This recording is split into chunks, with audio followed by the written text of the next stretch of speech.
পদ্মুত একাডেমিতে সবাইকে স্বাগত জানাই। আজ আমি দশম শ্রেণীর ত্রিকোণমিতি নিয়ে আলোচনা করব।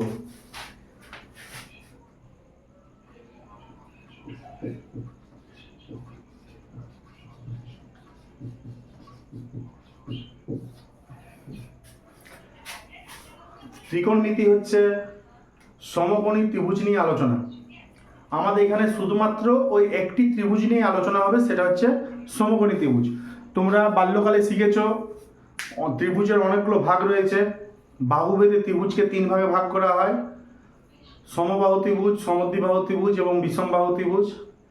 আবার কোণভেদেও ত্রিভুজকে তিন ভাগে ভাগ করা হয়: সূক্ষ্মকোণী ত্রিভুজ, সমকোণী ত্রিভুজ এবং স্থূলকোণী ত্রিভুজ। সমবাহু ত্রিভুজ কোনগুলো ছিল? যে ত্রিভুজের তিনটি বাহুই পরস্পর সমান তাকে বলা হতো সমবাহু ত্রিভুজ।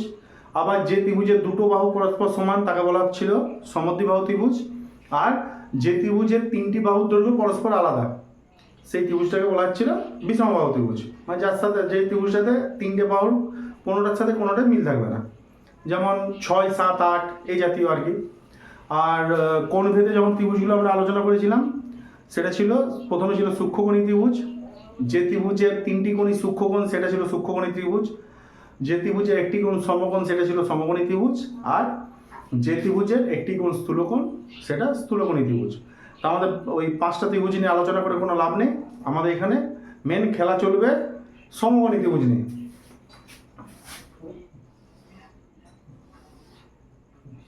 এই হলো সমকোণী ত্রিভুজ, যার এই কোণটা আছে 90 ডিগ্রি বা সমকোণ। এই ত্রিভুজটার যেটা আমাদের নিচের দিকে আছে সেটা আমরা ভূমি ধরি। ভূমির সাথে সোজাসুজি যেটা 90 ডিগ্রি অ্যাঙ্গেল করে দাঁড়িয়ে আছে সেটাকে বলা হয় লম্ব, আর এই পাশেরটাকে বলা হয় অতিভুজ। এরপর দেখো, এই 90 ডিগ্রি বাদ দিয়ে যে দুটো কোণ বেঁচেছে সেই দুটো কোণের মধ্যে যে কোনো একটা কোণকে আমরা থিটা ধরি। এটাকে থিটা ধরলেও চলে, এটাকে থিটা ধরলেও চলে। এটাকে যদি আমরা থিটা ধরি তাহলে এটা হবে ভূমি, আর যদি আমরা এটাকে থিটা ধরি তাহলে এটা হয়ে যাবে তখন ভূমি। এটা ভূমি হলে এটা লম্ব, আর এটা ভূমি হলে এটা লম্ব। এগুলো পরে যখন অঙ্কগুলো করবে তখন ডিটেলস আলোচনা হবে। এখন প্রাথমিক ধারণার জন্য এই 90 ডিগ্রির এই পাশের কোণটাকে আমি থিটা ধরছি। এটা থিটা ধরেছি যখন, এটা হয়ে যাচ্ছে আমাদের ভূমি, এটা লম্ব, আর এটা অতিভুজ। সমকোণী ত্রিভুজের একটা ছোটখাটো ফর্মুলা আছে, লম্ব স্কোয়ার প্লাস ভূমি স্কোয়ার সমান অতিভুজ স্কোয়ার। এগুলো সব কোনো না কোনো জায়গায় কাজে লাগবে তোমাদের। এগুলো ছোট ছোট জিনিসগুলো নোট ডাউন করে রাখবে খাতার মধ্যে। তাহলে দেখো, এখানে আমাদের বাহুগুলোর অনুপাত করব আর বিভিন্ন ধরনের মান পাবো। এখানে দার্শনিকের মতো ভাবলে কোনো চলবে না, ঠিক আছে? এখানে আমাদের sine theta, cos theta, tan theta, আবার সাইন থিটার উল্টোটা হয় অনন্যক, যেটা বলা হয় কোসেক থিটা। কস থিটার অনন্যক হয় সেক থিটা, আবার টেন থিটার অনন্যক হয় কট থিটা। এগুলো নিয়ে আমাদের এখানে আলোচনা আছে। তো সাইন অফ থিটা, থিটার যেটা sine, SINE sine of theta. তা থিটার সাইনটাকে আমরা একসাথে লিখি সাইন থিটা, SIN থিটা। এটা সমান হয়ে যায় লম্ব বাই অতিভুজ।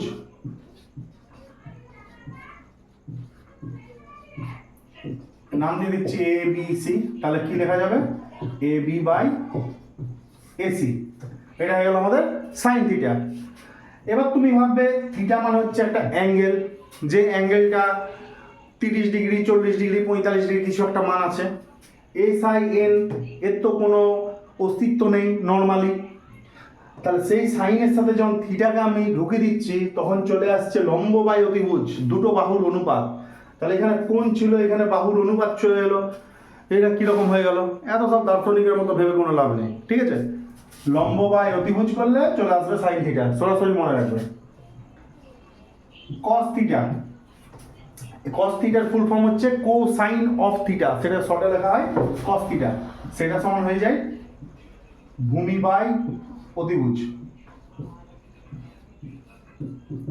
তাহলে হয়ে যাচ্ছে BC বাই AC। এরপর আছে টেন থিটা। টেন থিটা সমান দেখো sine theta by cos theta হয়। Sine theta by cos theta যখন করা হবে তো লম্ব বাই অতিভুজ বাই ভূমি বাই অতিভুজ, নিচের অতিভুজ অতিভুজ কেটে গেলে পড়ে থাকছে লম্ব বাই ভূমি। এটা সরাসরি তোমরা মনে রাখতে পারো যে ট্যান থিটা সমান হবে লম্ব বাই ভূমি, অর্থাৎ এবি বাই বিসি। এই তিনটে হচ্ছে মেন। এখান থেকে আমরা কোসেক থিটা, সেক থিটা আর কট থিটা এই তিনটে মান আমরা বার করতে পারবো। এই তিনটে মনে রাখলেই যথেষ্ট। প্রথমে আসছি কোসেক থিটা। কোসেক থিটা সমান হয় 1 বাই সাইন থিটা। তাহলে কি হয়ে যাবে, 1 বাই সাইন করছি মানে উল্টে যাবে, তাহলে অতিভুজ বাই লম্ব, এটা হয়ে যাবে কোসেক থিটা।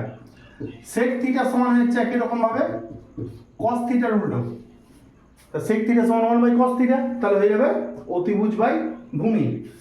আবার কট থিটা সমান হয়ে যায় 1 বাই ট্যান থিটা। ঠিক আছে, 1 বাই ট্যান থিটা মানে এটা উল্টে যাবে, ভূমি বাই লম্ব হয়ে যাবে। এগুলো হচ্ছে আমাদের ত্রিকোণমিতির বেসিক ধারণা। এই জিনিসটা না জানলে তুমি ত্রিকোণমিতি কোনো অঙ্ক করতে পারবে না, কারণ এরপরে যে চ্যাপ্টারগুলো রয়েছে সেই চ্যাপ্টারগুলোতে এই ফর্মুলাগুলো বেসিক ফর্মুলা হিসাবে কাজে লাগবে।